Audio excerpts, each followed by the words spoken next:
It's not No, a depressing thing. the question I asked was, what are the implications to the discovery that what I essentially am, pure awareness, is never changed by experience. It's never hurt by experience. It's never aged by experience. It's never diminished by experience. It's never aggrandized by experience.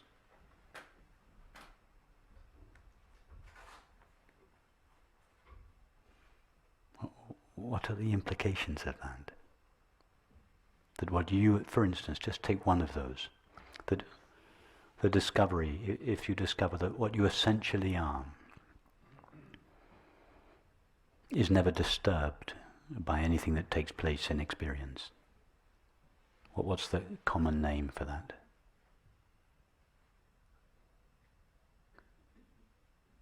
For being undisturbed by experience. The name we all use all the time.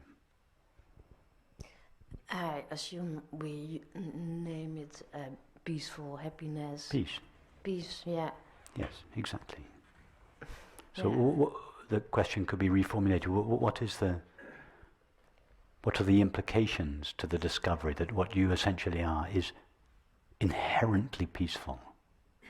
Not a peace that is the result of certain types of experiences or circumstances, but a peace that is prior to experience. That is a peace that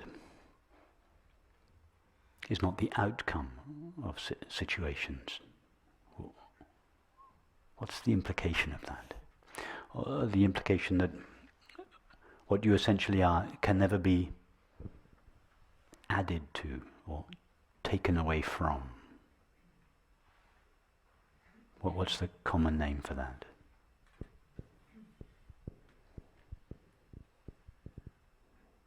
Can you repeat? Repeat it? Yes, the understanding that nothing that takes place in experience adds anything to what we essentially are, or removes anything from it. In other words, it can never be improved or bettered or fulfilled. Yeah, it's called happiness. Yeah, it's called happiness. Freedom, yeah. Perfect, freedom. Yeah. Freedom, or happiness in the sense of it's a happiness or a fulfillment that is prior to what happens in experience. Yeah. So shortly before his death, somebody asked Krishnamurti for the essence of his teaching, and Krishnamurti said, I have one secret in life. He said, I don't mind what happens. Yeah. That was it. That was the essence of his teaching. Yeah, I don't mind what happens. Yeah, So, I agree with him. Yeah. Yeah. From where in himself was he speaking? Who was he representing, or what was he representing when he said, I don't mind what happens? He was speaking on behalf of awareness. Yeah. He wasn't speaking on behalf of a temporary finite mind with all its likes and dislikes, etc. He was talking, I awareness, I, that with which all experience is known, that in which all experience appears, that out of which all experience is made. That I, the only I there truly is. I don't mind what happens. In the same way that the screen doesn't mind what takes place in the movie. In other words, he was always at peace and happy, not as a result of circumstances or experiences, but a peace that is, or a fulfillment that is prior to experience. That's what it means, the peace that passeth understanding, the peace that is prior to mind. It means that we are no longer seeking fulfillment in objective experience, that is, in objects, substances, states of mind, activities, relationships. Most people are engaged in an almost continuous search in objects for fulfillment. And no object, substance, activity, state of mind or relationship they acquire ever gives them the lasting fulfillment they want. That's why the poet Thoreau said most men lead lives of quiet desperation. So what are the implications of discovering that what we essentially are is inherently fulfilled, already fulfilled? What becomes of our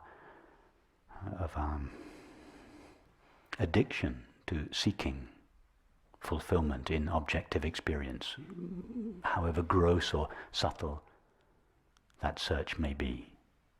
Gross, that is, substances. But subtle, I mean subtle, for instance, subtle meditative states of mind, which are objects of experience, still objective experience.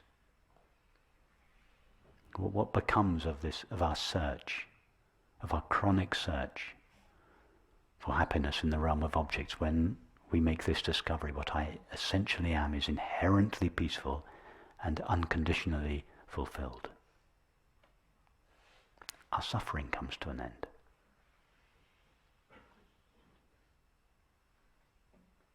Isn't that quite a lot?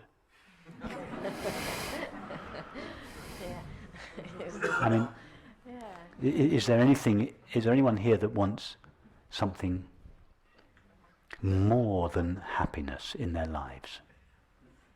I mean, isn't the desire for happiness the highest desire? What could one desire that was greater than happiness? Yeah, but the desire stops. So yes.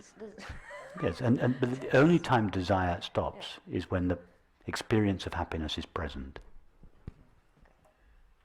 But preferences, some preferences stay. Right? That's not. Yes. Some yeah. preferences stay. Preferences that belong to the conditioning of the mind or the body, but happiness or peace is no longer dependent on them.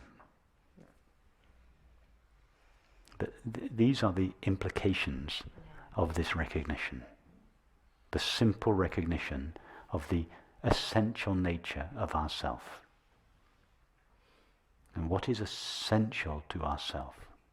No thought that any of us have ever had was essential to us, because all thoughts are coming and going. Even our most intimate feelings are not essential to us. They leave us when we fall asleep. All feelings come to an end. Even our most intimate, private, cherished feelings are not essential to us. Our loved ones are not always with us. They are not essential to us. What is essential to us? Only awareness, only being aware. And if we recognize the nature of that, most of us think that awareness is mixed with the qualities of the body and the mind. But if we look at awareness, what it is itself, the simple, intimate, obvious, familiar feeling of being aware, the knowledge that shines in each of our minds as I am, that experience is colorless, transparent, empty, unlimited, undisturbable, inherently fulfilled.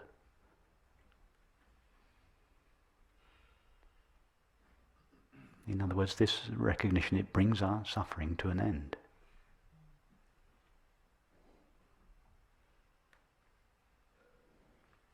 That's beauty. Yeah. Is there any discovery that you would like to make that would be greater than that?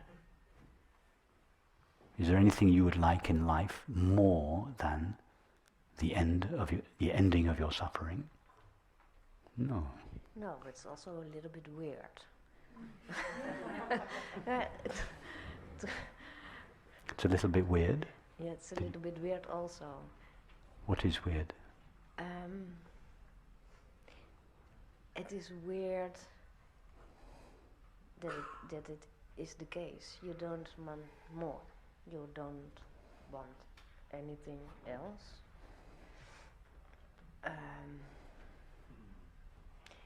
It's weird what you do. Oh, sorry. It's not a weird thing, but it is weird. What do you do next? Nothing. Well, you spend the rest of your life celebrating the happiness you have discovered. Yeah. It's you won't be lost for things to do, don't worry. You'll have so many things come and so go. many ways will open up in which Yeah. When your life is no longer dominated by the chronic search for peace in circumstances, for happiness in objects, for love in relationships, when you are free of that chronic search, you will still relate with objects, activities and people, but objects, activities and people will be free of the neurotic demands of the separate self, and your life will from then onwards be a sharing and expressing, a celebrating of this peace and happiness and love. Yeah. Okay. Yeah. Really, you'll be so busy. You won't regret it.